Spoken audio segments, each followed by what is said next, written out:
Now it's turn to explain the case study of Cholas. In the class 6, we read about the rise of the Cholas under the Karikal Cholas. For a while, Cholas dimmed into until they rose again in the 9th century, see under Vijayalaya. They class the Cholas kingdom emerged again in the ninth period. In the ninth century, they rose their power, but again they emerged as the strongest empire in the South India in between 800 to CE and 1200 CE. The Rajaraja first and Rajendra Chola were the most famous rulers of the Cholas dynasty.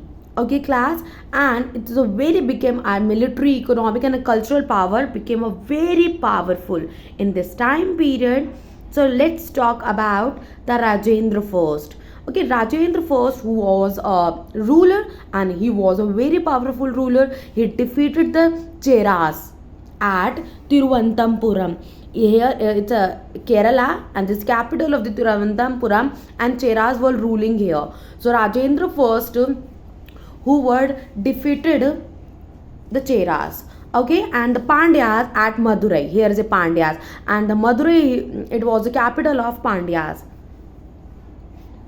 Okay, class, and expanded his empire. With the help of the strong navy, he captured most of the Sri Lanka. Strong navy captured most of the several small islands in the Bay of Bengal. It's a part of the Bay of Bengal. He annexed.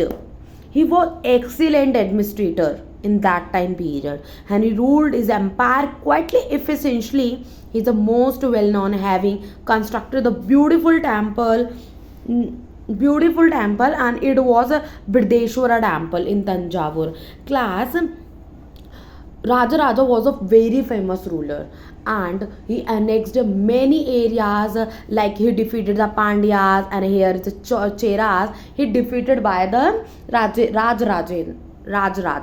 Okay, and he also made the beautiful temple, and that was Brideshwar temple. And now, if you want to, you can see in the Tanjavur area. Okay, class. And the next is Rajendra Chola. Okay, Rajendra Chola, it was a very also powerful king. He completed the conquest of Sri Lanka. Okay, Sri Lanka, and his father had begun, you know very well.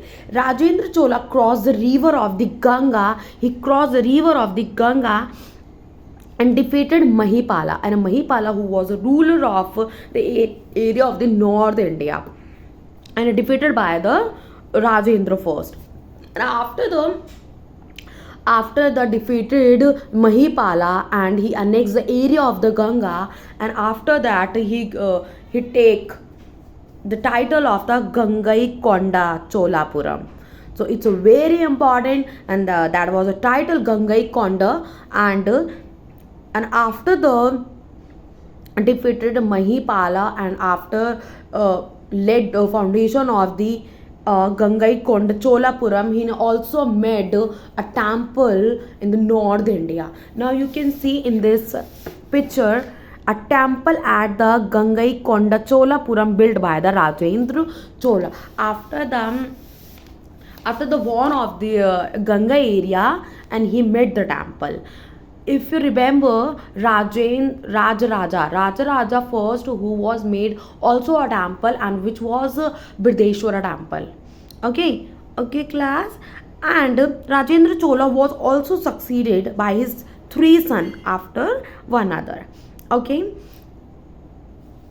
now let's talk about the art and architecture.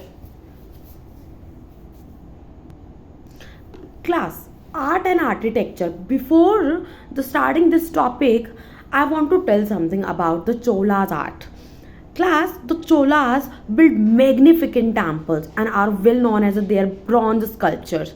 The Brideshwara temple, and which was made by the Rajaraja, and Brideshwara temple, and the temple Gangai Konda Cholapuram, and Gangai Konda Cholapuram, which was made by the Rajendra first, are the fine specimen of the Chola architecture. Like during the Cholas period, centered around the temple. Its construction and maintenance offered job to a number of the people. And each temple had an own priest, musicians, dancer, florist, cooks, carpenter, sweepers, potters, gardeners, washermen, and other. So it's mean in each temple have own priest, own gardener. It's mean they have they have a specialty in that time period. And also in today, now you can see, if you want, the different type of crafts were produced there: religious, social, cultural, and religious, political, economics. That was a point of the temples. Okay, class. So it a temple was not, it's only for the religious center, and it was center of the economic, social, architecture, religious also. Okay, so it's mean, so art and architecture, it's a very very interesting and a very very flourished in that time period. And were held at the temple premise. Schools, college, except these schools, college, hospitals also grew around these temples. Thus we see that the temple was not only place of worship, that epicenter of, in fact I have told you, temple is not just a place of the religious, and it was an epicenter of social, economy, and cultural life. The Cholas bronze sculpture are some of the finest in the world. It's a very big deal. In fact, the blacksmith made a bronze image of deities as well as devotees also. Okay, now you can see in this para the cholas made great contribution to art and architecture. They built temples according to the basic plan that drew some distinction from the North Indian style. Class, the South Indian temple, it's a very different from the North Indian style, because North Indian temples having a different structure. But when we're talking about the South Indian temples, it's a very different style. They placed the temples in the enclosed courtyard. Okay, and the temples also had a huge gateway called gopurams. Okay, the South Indian style temples, they having a huge gateway, that's called gopuram. Okay, and the image of the deities was placed inside the Sanctum Sanctorum. The best example of this temple at the Tanjavur, the temple was made by the Rajaraja first, and this was Brideshwar temple. And Gangaikonda Cholapuram, we know very well कि Gangaikonda Cholapuram, that temple was made by the Rajendra first. Okay, one of the Ganga Valley. They were built at the Rajaraja and the Rajendra. They are architectural marvels. The Cholas also best known for their metal image and stone sculpture. It's mean, now you can see in the area of the South India कि how can they Cholas were ruling in that time period, and as well as, and their temple, it's a very greatest in that time period, and bronze sculpture also were very finest example of that time period. If you want to, you can see in this picture, it's a best example of temple in that time period. It's Gangaikonda Cholapuram. This temple is made by Rajendra first. Okay, class. So now, however, the South Indian style temple structure, the best represented by the Pandyas ruler. And Pandyas ruler, I know you will be thinking about that, ki who were the Pandyas.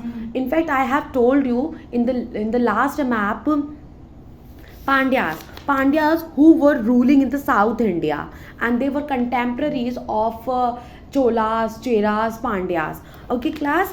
And the Pandyas kingdom also ruling in South India, and their temples were very amazing.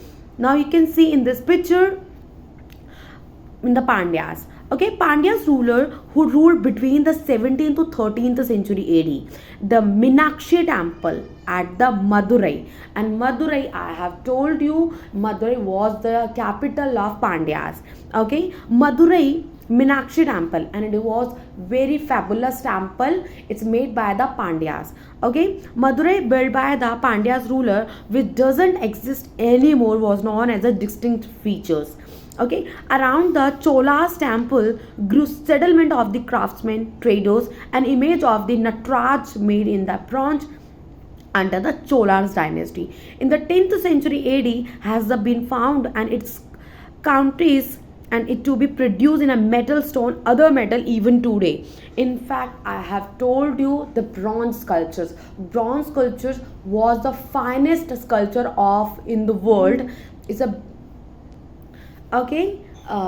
We can take an example from the Brideshwar temple and Gangaikonda Cholampuram temple, and you know very well Gangaikonda Cholampuram is temple which was made by the Rajendra first, and Brideshwar temple, and which was situated in the Tanjavur in the South India, and this temple was made by the Rajaraja Chola. Okay, Rajaraja Chola and Rajendra first, they were a very famous and very powerful kings of the Cholas kingdom. Okay, and we had talked about Cholas, Cheras, and Pandyas also. And the Pandyas temple also were very good and very magnificent temple.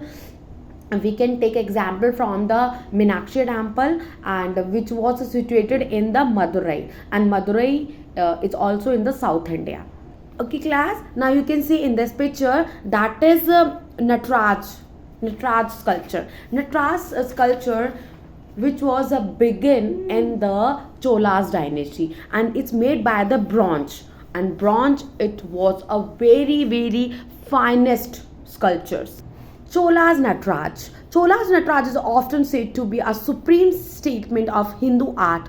The temple were cultural centers and the craft center of the craft production. They were given devdana or land grants by the member of the royal family. Class, I have told you about that land grants it was given by the kings to the brahmanas. Okay, and we can take example from the copper plate. In fact, I had to tell you in the last class the copper plate is the best example of the land grants, and land grants